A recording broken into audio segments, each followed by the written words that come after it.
আগের ভিডিওতে তোমাদের সাথে শেয়ার করেছিলাম আমরা সবাই মিলে চলে গেছিলাম 10 টাকায় 10টা ফুচকা খেতে।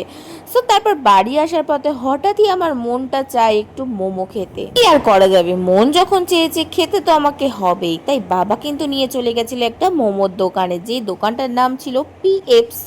হ্যাঁ, এই দোকানটা কিন্তু আমি আগে কোনোদিন যাইনি, ওই দিন ফার্স্ট টাইমই গেছিলাম মোমো খেতে। দোকানটা কিন্তু বেশ ভালোই ভিড় ছিল।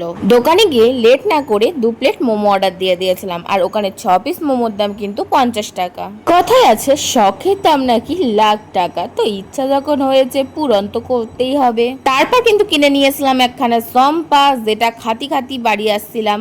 তারপর বলো, কারা কারা চম্পা খাতি ভালোবাসো অবশ্যই কিন্তু কমেন্ট করে জানিও। আমি জানি না কেন আমি এইসব ধরনের ড্রিঙ্কস গুলো একদম খেতে পারি না। এই যেমন চম্পা, থামস আপ, ফ্রুটি, লিমকা, এগুলো না আমার একদম খেতে ভালো লাগে না। বাই দ্য ওয়ে, ভালো লাগে না মানে আমি ছোটবেলা থেকে এগুলো কোনোদিন খাইও নি, আজ পর্যন্ত খেয়েও দেখিনি কেমন টেস্ট হতে পারে। তো এসব কথা ছাড়ো, তারপর বাজার থেকে 2টো সিঙ্গারা নিয়ে এসেছিলাম, আর সেই দুটোই দাদুকে দিতে চলে গেছিলাম, কারণ দাদু না ফাস্টফুড খেতে ভীষণ ভালোবাসে। তো যাই হোক, তারপর ঘরে এসে কিন্তু মোমোটা একটু থালায় সার্ভ করে নিলাম, আর ভেতরে দেখি না বেশিরভাগ মোমোটাই ভাঙা ছিল, দেখা হয়নি আমার আনার সময়।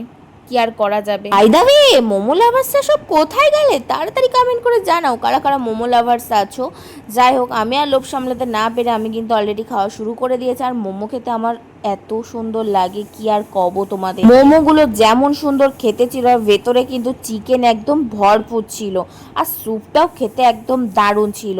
তো আমি গ্রিন চাটনি দিয়ে মোমোটা খাচ্ছিলাম, জাস্ট অসাধারণ লেগেছিল। তাহলে আজ ভিডিওটা এই পর্যন্ত, দেখা হচ্ছে নেক্সট ভিডিওতে। সাবস্ক্রাইব করো, টাটা।